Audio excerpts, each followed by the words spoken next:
കർണാടകയിൽ നിലവിൽ കോൺഗ്രസ് വളരെ വലിയ തോതിൽ കെണിയിൽപ്പെട്ടിരിക്കുകയാണ് എന്നുള്ളത് ഒരു യാഥാർത്ഥ്യമായിട്ടുള്ളൊരു കാര്യം തന്നെയാണ്. മുഖ്യമന്ത്രി തന്നെ രാജിവെക്കുന്ന അവസ്ഥയിലേക്ക് കാര്യങ്ങൾ എത്തി നിൽക്കുന്നു എന്നുള്ളത് ആ സർക്കാരിന് തന്നെ വളരെ അധികം നാണക്കേടുണ്ടാക്കുന്ന ഒരു കാര്യമായി മാറിയിരിക്കുന്നു നിലവിൽ കോൺഗ്രസിന് കർണാടകയിൽ. അതോടൊപ്പം തന്നെയാണ് ഇപ്പോൾ അതിന് കൂടുതൽ ആഴം കൂടുന്ന തരത്തിലുള്ള ഒരു വിധി ഇപ്പോൾ ഹൈക്കോടതിയുടെ ഭാഗത്ത് നിന്ന് വന്നിരിക്കുന്നത്. അതായത് മൈസൂർ അർബൻ ഡെവലപ്മെന്റ് അതോറിറ്റിയുമായി ബന്ധപ്പെട്ട സ്ഥലം അനുവദിച്ച കേസിൽ തനിക്കെതിരായ അന്വേഷണത്തിന് ഗവർണർ താവർചന്ദ് ഗെഹ്ലോട്ടിന്റെ അനുമതി ചോദ്യം ചെയ്ത മുഖ്യമന്ത്രി സിദ്ധരാമയ്യയുടെ ഹർജി കർണാടക ഹൈക്കോടതി തള്ളിയിരിക്കുകയാണ്.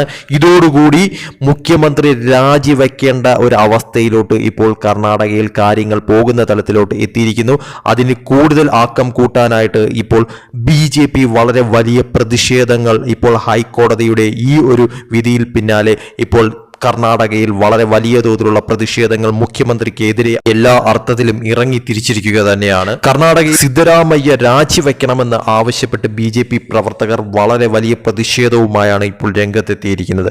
മുഖ്യമന്ത്രി സിദ്ധരാമയ്യക്കെതിരെ അന്വേഷണത്തിന് ഗവർണർ താവർചന്ദ് ഗെഹ്ലോട്ടിന്റെ അനുമതി ചോദ്യം ചെയ്ത് കർണാടക ഹൈക്കോടതി തള്ളിയ ഹർജി മണിക്കൂറുകൾക്ക് ശേഷം ഇപ്പോൾ മുഖ്യമന്ത്രി സിദ്ധരാമയ്യയുടെ രാജി ആവശ്യപ്പെട്ടുകൊണ്ട് കർണാടകയുടെ വിവിധ ഭാഗങ്ങളിൽ BJP പ്രവർത്തകർ ചൊവ്വാഴ്ച പ്രതിഷേധ പ്രകടനം നടത്തിയിരിക്കുകയാണ്. സിദ്ധരാമയ്യയുടെ സ്വന്തം ജില്ലയായ മൈസൂരു, ഹുബള്ളി, ബെലഗാവി എന്നിവിടങ്ങളിൽ പ്രതിഷേധം സംഘടിപ്പിച്ചതായി പാർട്ടി നേതാക്കൾ പറഞ്ഞിരിക്കുകയാണ്. പാർട്ടിയുടെ പതാകയും പിടിച്ച് അവർ സിദ്ധരാമയ്യർക്കെതിരെ മുദ്രാവാക്യം വിളിച്ച് മുഖ്യമന്ത്രി സ്ഥാനമൊഴിയണമെന്ന് ആവശ്യപ്പെട്ടിരിക്കുകയാണ്. ഹൈക്കോടതിയുടെ വിധിയുടെ പശ്ചാത്തലത്തിലാണ് ഇപ്പോൾ മുഖ്യമന്ത്രി സിദ്ധരാമയ്യ ഉടൻ രാജിവെച്ച് അന്വേഷണത്തിൽ ചേരണമെന്ന് ഞങ്ങൾ ആഗ്രഹിക്കുന്നു എന്ന് BJP പ്രവർത്തകർ പറഞ്ഞിരിക്കുന്നത്. ഗവർണറുടെ അനുമതി നിയമപ്രകാരമാണെന്ന് ഹൈക്കോടതി വിധിച്ചതായി പാർട്ടി സംസ്ഥാന അധ്യക്ഷൻ BY വിജയേന്ദ്ര പറഞ്ഞിരിക്കുകയാണ്. ഗവർണർക്കെതിരായ കുറ്റാരോപണം ഒഴിവാക്കാനും ഹൈക്കോടതി ഉത്തരവ് മാനിക്കാനും നിങ്ങളുടെ മുഖ്യമന്ത്രിയുടെ അഴിമതിയിൽ പങ്കുണ്ടെന്ന് ആരോപണമുള്ളതിനാൽ നിങ്ങൾ മാന്യമായി സ്ഥാനം രാജിവെക്കണമെന്ന് ഞാൻ മുഖ്യമന്ത്രിയോട് അഭ്യർത്ഥിക്കുന്നു എന്ന് മാധ്യമ പ്രവർത്തകരോട് പറഞ്ഞിരിക്കുകയാണ്. എന്തായാലും ഹൈക്കോടതി വിധിയിൽ പിന്നാലെ വളരെ വലിയ തോതിൽ പ്രതിസന്ധിയിൽപ്പെട്ടിരിക്കുകയാണ് ഇപ്പോൾ കോൺഗ്രസ് കർണാടകയിൽ നിന്നുള്ള കാര്യം വളരെയധികം ഉറപ്പായിട്ടുള്ള ഒരു കാര്യം തന്നെയായി മാറിക്കഴിഞ്ഞിരിക്കുന്നു.